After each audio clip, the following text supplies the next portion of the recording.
నమస్కారం,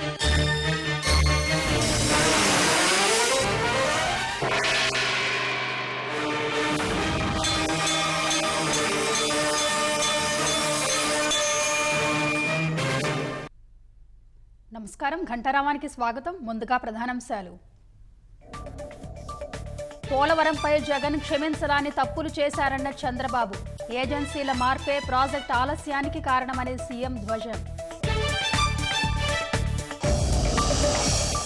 ప్రభుత్వ ఆసుపత్రులను ప్రక్షాళన చేస్తామన్న మంత్రి సత్యకుమార్. ఆరోగ్యశ్రీలో అవకతవకలపై విచారణ జరిపిస్తామని వెల్లడి. సచివాలయంలో జనసేన మంత్రులకు ఛాంబర్ల కేటాయింపు. పవన్ కు రెండో బ్లాక్లోని 212 గది సిద్ధం చేస్తున్న అధికారులు. గూడ్స్ సిబ్బంది నిర్లక్ష్యంతోనే బంగాల్లో రైలు ప్రమాదం. సిగ్నల్ జంప్ వల్లే విషాదమని ప్రాథమిక నిర్ధారణ.